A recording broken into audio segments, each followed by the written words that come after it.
কত কি হারিয়েছি, কতই কি না পেয়েছি। কিছু মানুষ তাদের আসল রূপটাও দেখিয়ে দিয়েছে, আবার এমন কিছু মানুষের সাথে পরিচয় হয়েছে মনে হয় তাদেরকে কত বছর ধরে চিনি। হয়তোবা কাউকে হারিয়ে নয়তোবা কাউকে পেয়েছি, কিন্তু প্রত্যেকজন মানুষই কিছু না কিছু শিখিয়েছে। তাই সেই মানুষগুলোকে ধন্যবাদ দিতে চাই, যারা আমার জীবনে একদিন হলেও ছিল, আবার নিজের প্রয়োজনে ছেড়ে চলে গেছে। এই সময়টা অনেক কিছু শিখিয়েছে। একা একা পথ চলা, ভিড়ের মধ্যে একা চলা। শিখিয়েছে স্বার্থ ছাড়া কেউ কারো পাশে থাকে না।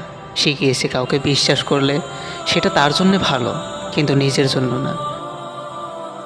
ভালোবাসা সত্যি কি অদ্ভুত, তাই না? পৃথিবীতে শত কোটি মানুষ থাকা সত্ত্বেও মনটা একজনের কথা ভেবেই কাঁদে। এই জগতে স্বার্থপর মানুষেরাই ভালো থাকে। যাদের হৃদয়ে মায়া মমতা, মানুষের প্রতি টান বেশি, তাদের জীবনে দুঃখটাও বেশি।